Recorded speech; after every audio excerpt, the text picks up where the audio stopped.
Hi everybody, I'm gonna get started in a few minutes. I'm queued up on Instagram and on Facebook. So I don't wait for long introductions. I just want to go ahead and get started. So hi everybody, I'm Lynn Michelle. You might know me as Lynn, you might know me as Michelle. Either way, same person, Lynn Michelle. And today I want to talk about business plan. I'm gonna do a quick recap from yesterday, and then I'm gonna talk about business plans. But just in case you aren't sure who I am, allow me to introduce myself. I am a certified paralegal. I have been certified since 2007. I have a master's degree in business management and leadership, and I have an associate and bachelor's in business admin. And I've also been in the banking industry for 8 or 9 years. So this is all the experience that I bring, and I'm a serial entrepreneur, really passionate about businesses, especially passionate about helping people start their own businesses. So I got a lot of good feedback from my last live. Hopefully you guys watched it and you got information on what you can do before you even get started, things you need to be working on or hashing out. So today I'm going to kind of recap really quickly what we talked about at the last live, and then I'm going to talk about business plans. And this will be really quick because I don't like to be on here long. All right. So a couple of days ago, we talked about 3 key things. We talked about your target audience, who will be your customer, not who you want your customer to be, but who will be your customer. You will have people that will follow you, and then you will have people that will engage, people that will actually become your customers. We talked about, is there a demand for your product? Do you have something that people want? And then lastly, we talked about the importance of knowing your competitors. You have to know who's in the same industry you're in, who your competitors are. If you don't know your competitors, then you give the impression that you are not serious about business. And don't fool yourself into thinking that you don't have competitors. Yes, you do. So quick little recap, target audience. Is there a demand? And when I say is there a demand, what I mean is, are you meeting the consumer's pain point? Are you developing a solution to their problem? That's where you're going to see growth in your business, if you're able to meet a pain point. So moving on into talking about business plans. Your business plan is it's the foundation for your business. Number one, it's your detailed plan. It's your roadmap. It's everything you're going to need to talk about the whole entire life cycle of your business. Every business has a life cycle, a start, a peak, and then an end. Mind you, this can span over several years, but at some point that business will come to an end, whether your business is sold, acquired, or it just ends. You close out, you phase out, you go away. So when I'm looking here, I'm looking at Facebook. When I'm looking here, I'm on Instagram. So I'm trying to look at both. So your business plan is going to help you run your business. It's going to set the foundation. It's your roadmap. So there are types of business plans, and today we're going to talk about the traditional business plan, because this is what you're going to need if you want lenders, if you're wanting funding for your business, or if you're wanting investors for your business. And I'm going to kind of press pause right there. When you start to run and operate your own business, do not, if at all possible, use your own money. A lot of people I see on Instagram, and they're bragging about, I paid cash for this, or I started my own business myself and I used all my own money. That's not something to brag on. That's working harder, not smarter. You want to be able to use the bank's money and develop working capital and let that money make you more money. See what I'm saying? If you're using your money, for example, let's say your cash flow or your assets, you have about $5,000 to $10,000 to invest in your business and start it up. That's good. But what if you were able to get a loan for $100,000? See what I'm saying? You got more that you can do because you're investing. You've got more working capital. So if at all possible, get loan fundings for your business. And the first thing your lenders are going to ask you is, do you have a business plan? The more detailed, the better. Second thing a business plan is going to be helpful for, if you were to have partners come onto your business, they're going to want to see, what is the plan for this business? Do you have it laid out? Do you have it mapped out? And your business plan is very detailed, and they'll be able to look at that and see where you expect to go, your financial projections. Everything is going to be in that business plan. And finally, and lastly, investors are going to want to see, do you have a business plan? Are you serious about your business? If you aren't serious and can't sit down and write out this detailed business plan, then why am I going to invest my money with you because you aren't serious about your business? So the first thing you're going to have in your business plan is a summary. Sometimes they call it an executive summary, but that is what the business is and why this business will be successful. Very detailed. What are you doing and why are you doing it? And why is it going to be successful? Or in other words, why should I lend you money? Why should I invest in this business?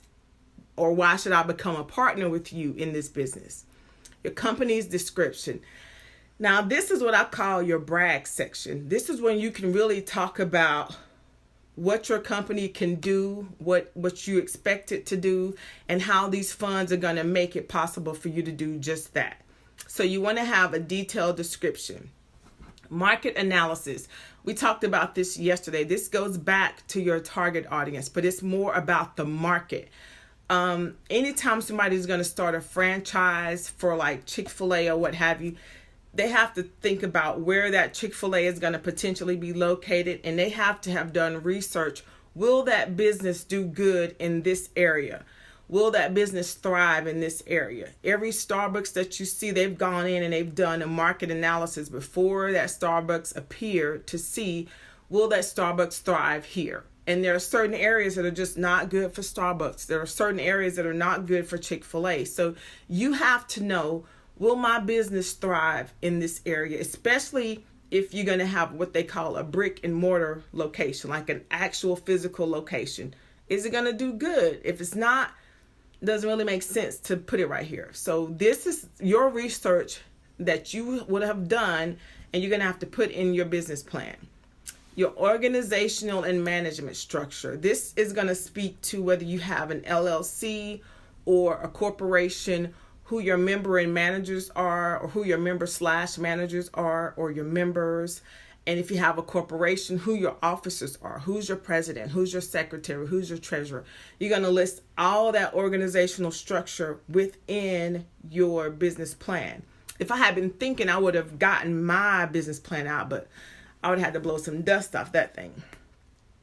Your service or product. Your business plan has to detail what services you're offering or what product you're offering in detail. Like when I wrote my business plan out, I had to list at the time every product that I planned to sell and the price and how much I expected to sell of each product or service. So you have to list all of that out. What are you going to be offering? How much is it going to be?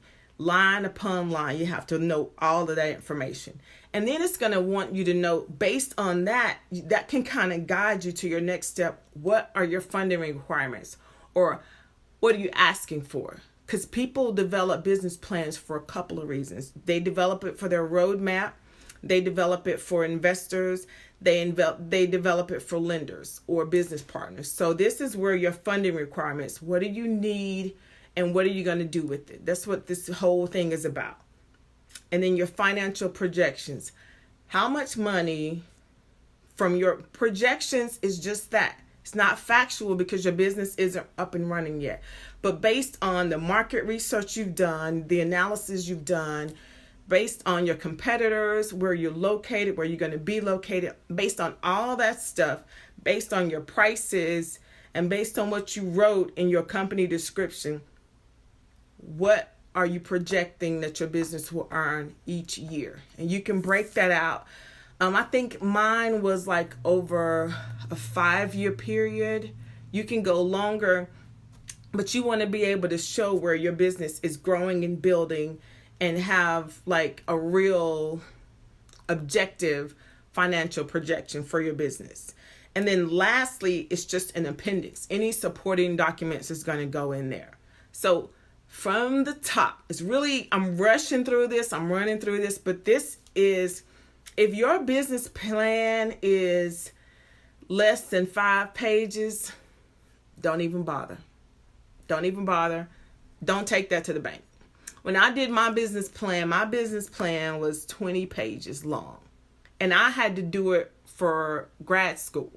So it was, the more detail, the better, because this is pretty much all some people are going to read of you, is what you give them in the way of a plan. You may not be able to sit in front of that person and explain yourself. This may be all that they see. So you have to take all your heart and all your soul and put it into writing and present your business plan. Like, this is what my business can do. This is why we're going into business. And this is how we're going to be profitable. This is how we're going to market. Oh, I skipped over one, sales and marketing. This is how we're going to market. This is how we're going to make sales. This is who our target audience is and how we plan to reach them. This is our marketing budget, and this is what we plan to do in order to let people know that we're here, to bring customers in and have people become people who are watching our page, to become engaging and converting them into actual customers. So your business plan is going to be everything. So the more research you can do about your business and about the industry, the better. That can go in your summary, that can go into your company description. The more information you can provide a lender with, the better. The more detailed, the better. Business plan, if you have started a business and you don't have a business plan, you're winging it. You're basically saying to everybody, oh, I'm just winging it. If you don't have a plan of success, and even to talk about when and how your business will end, then nobody's going to feel confident in investing in your business. What are they investing in? Why are they going to give you their money if you don't even know where your business is going? You have to be able to map all of that out. And once you start taking it step by step and doing the research and developing your business plan, you'll easily kind of go from one stage to the next, from one point to the next. But if you aren't doing the work, it's going to show up in your business plan. This is not something that you can just put together and wing in a couple of days. It will take some people several weeks and months to write out their business plan, if they're going to present it to an investor, if they're going to do it right. So anybody that's looking to open a business, I've had a lot of people, I don't want to call anybody out, but I had somebody say, I want to start a business. They emailed me and I said, okay, great. What kind of business do you want to start? I don't know. I just want to start one. Okay, you want to start a business, but you don't know. Okay, there is no why in that. There is no what in that. Why are you starting this business? What are you starting? What are your projections for sales? Who are your customers? Where are they going to be? How are you going to reach your customers? Do your customers have a pain point that you're able to offer a solution for? People like solutions. My skin is messed up. What can I do? You can use Shea Beautiful. I don't like all the chemicals that are found in cosmetics. Ours is organic. We got you. See what I'm saying? You got to be able to meet a pain point and explain it to your customers. Explain the pain point and explain the solution. You can you can go into business, but you want to be able to map out, am I meeting a long-term need, or is this just a temporary thing? So are you meeting a long-term need? That's going to speak to a lot of the life of your business, the success of your business. And can you move and grow with the business? One of the examples I always give when I'm talking about businesses and when I'm speaking is BlackBerry. Remember when BlackBerry was like everybody had a BlackBerry? But when the times started changing, BlackBerry didn't move quick enough to move with the times. And so before you know it, there's no more BlackBerries. Now you got smartphones. So as you see the tide changing in your business, you need to be able to know your industry and know when that industry is changing. Think about McDonald's. McDonald's almost went out of business because the food that they were providing was so unhealthy. When people started taking a turn and being more conscious of what they were eating and drinking, McDonald's was losing out because they hadn't updated their menu. They still were offering a lot of harmful foods. And so they had to kind of go back to the drawing board. And now they're marketing like, hey, we have smoothies, we have salads, we have this and that. And we're trying to do this to make our food more healthy. I mean, it's fast food, but, you know, a little more healthy. So you got to be able to move with the times, notice changes in your industry, stay connected to your industry so that you always know what's happening, and be on the front part of the changes in your industry. So when the industry changes, you can shift with it. Otherwise, you could possibly be left behind. And one important point, like a side note, I always like to offer little bonuses.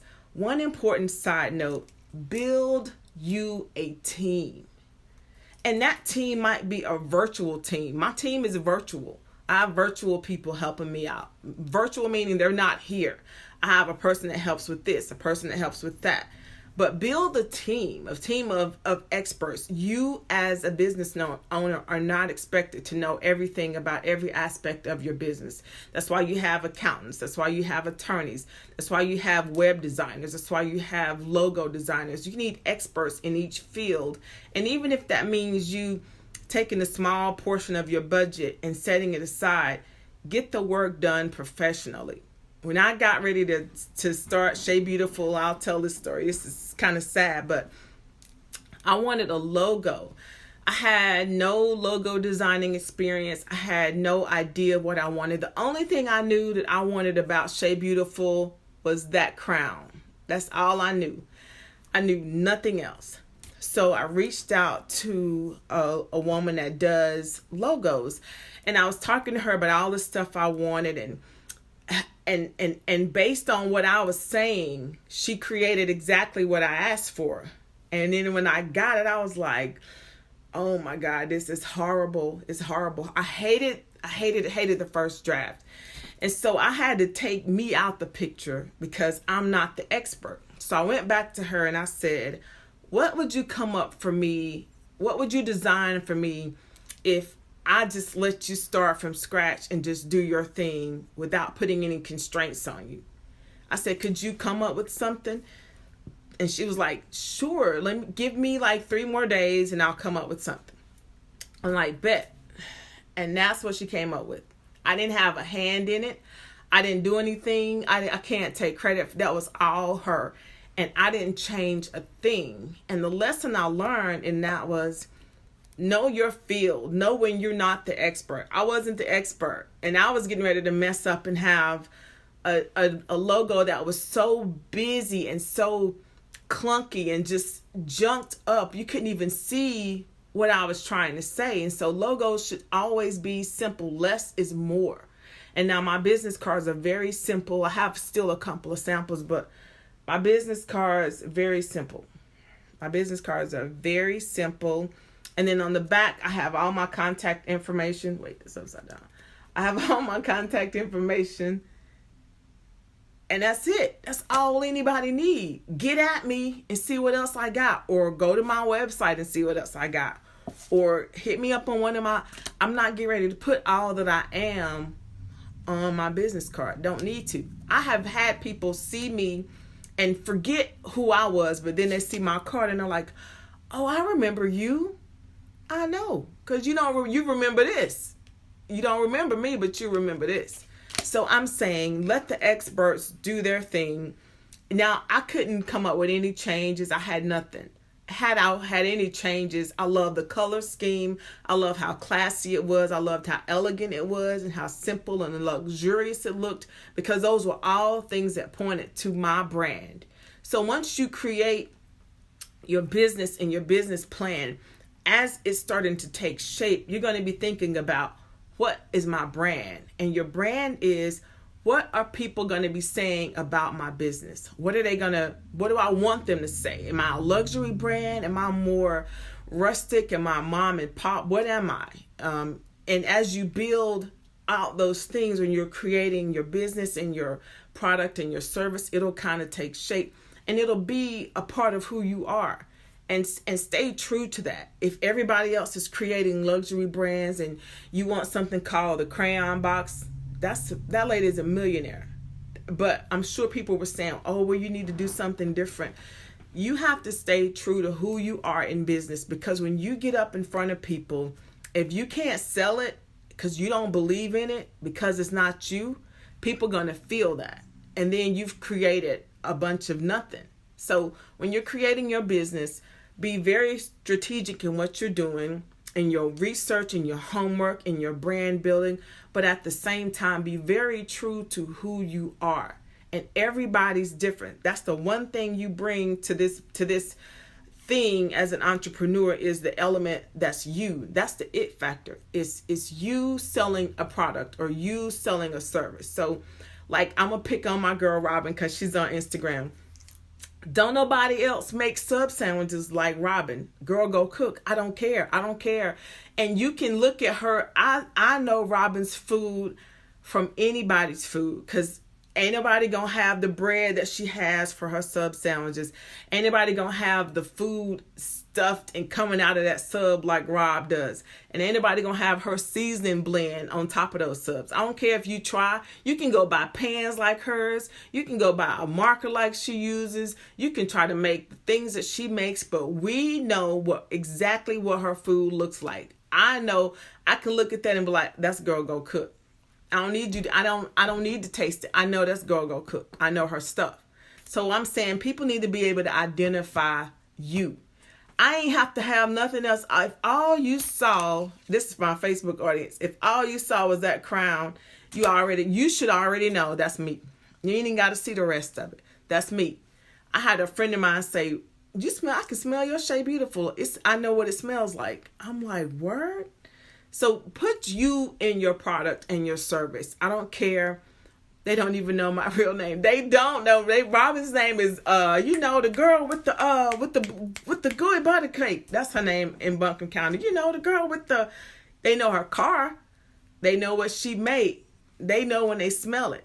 They don't even care about her name. Your girl, get the girl that come up here with the gooey butter cake or with the Italian stuff. They don't know none of the names to the food she make, but they can describe it. So all I'm saying is, some stuff you can't avoid. You can't avoid having a business plan with an executive summary, with all these steps mapped out, your description, your analysis, your organizational structure, your product and services, your funding requirements, your financial projections, all that stuff. Those are things that you gotta have. All right. But the rest of it is who you are. It's what you're building, because this is something that you're building. My nickname is Shell, and I took the first 3 letters from Shell and created Shay. So I don't care who else tries to come up with Shay. I put my name on it. That's where Shay came from for me. I wasn't trying to recreate something else. That's literally my name. My middle name is Michelle. That is Miche.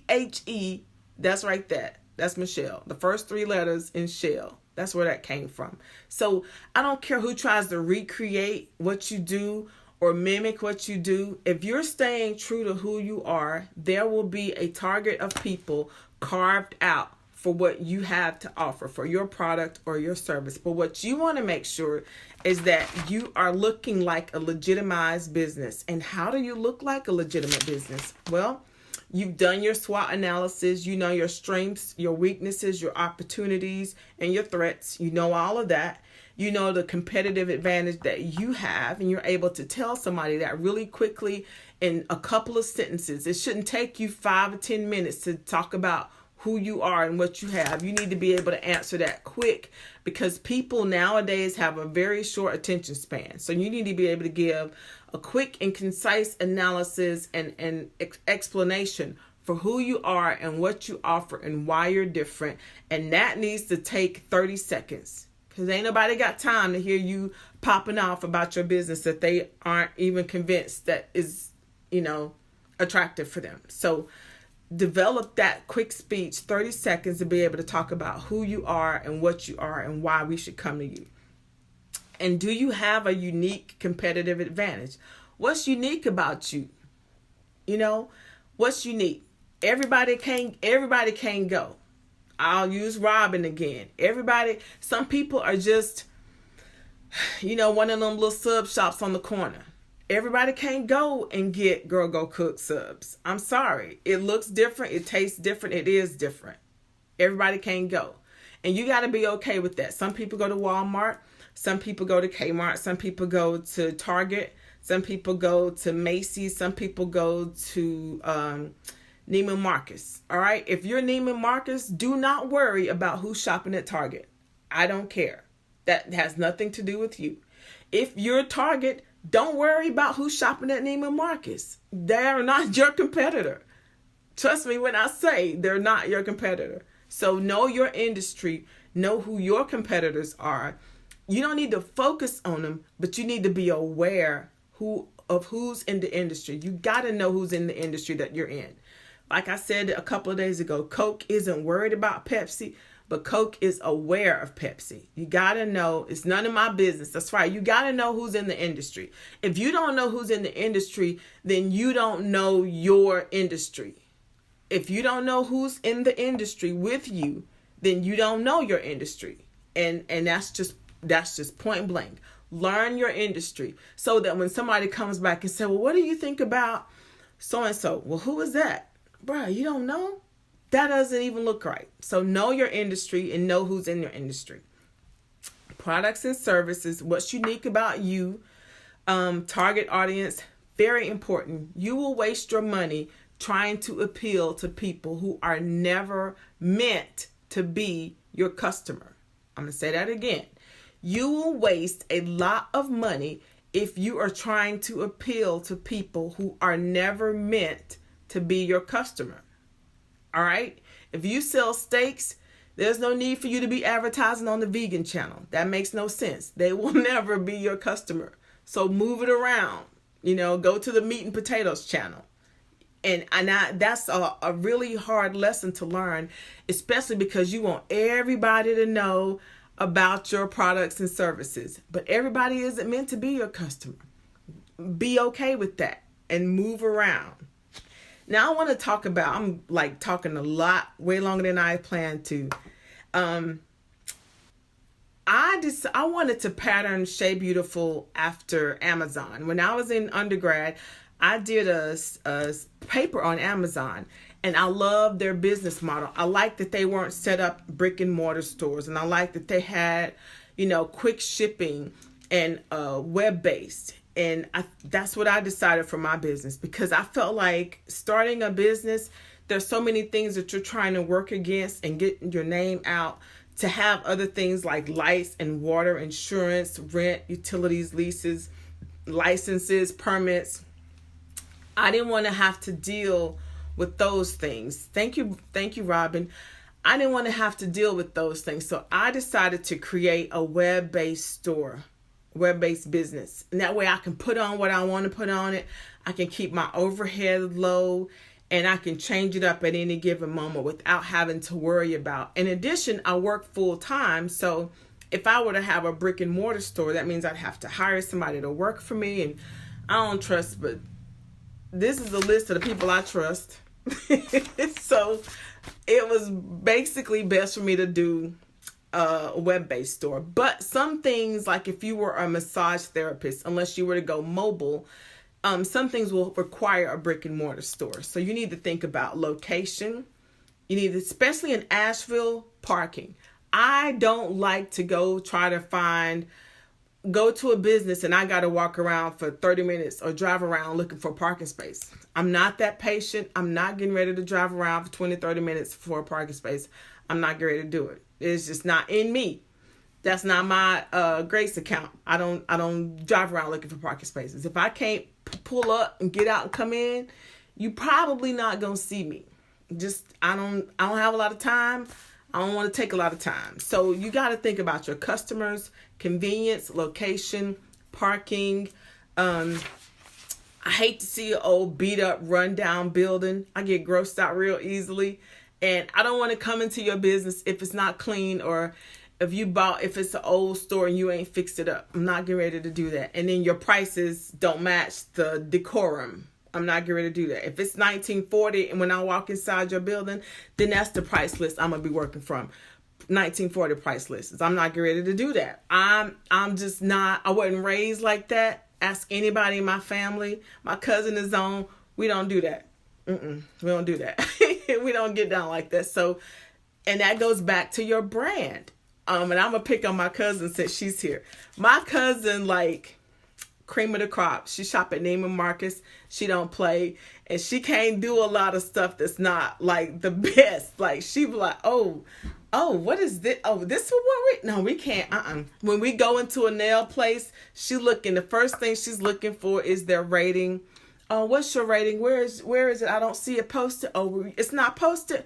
Oh, making a U-turn. We out of there. Very high standards. We don't do that. She don't do that. She don't play. So I'm saying who you are, and you're not gonna catch my cousin and shopping for clothes at the Dollar Tree. She's just not.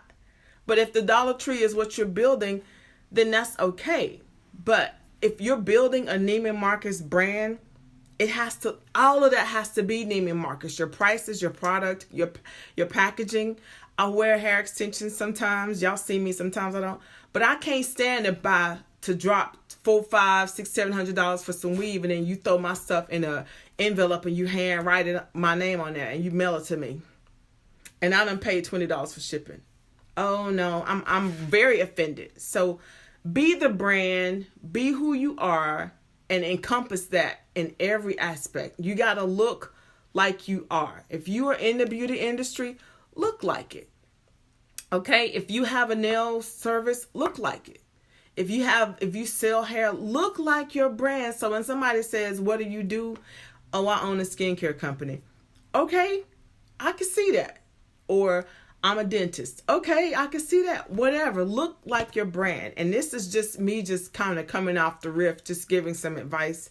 So all that to be said, I'm done with my content. I've shared more than what was on my list. And if you are wanting to start a business and you don't know where to start, there are two types of customers in this world. People that will go out and do the research and start their business themselves, or people that don't have the time for that.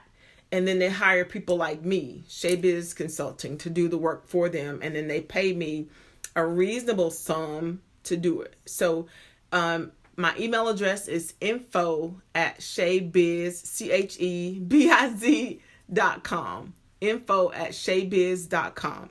And if you're interested in buying skincare products, this is probably going to look backwards, but it's shaybeautiful.com is my website. And then that's all my information. And my email address is for Shay Beautiful inquiries is lynnsmith@shaybeautiful.com. And if you don't know how to spell Shay Beautiful, delete me as your friend. Seriously, like, just go ahead and delete me. All right. So guys, thank you for your time. I appreciate it. Inbox me if you have questions, and I'll talk to y'all later. Let's see. Ending.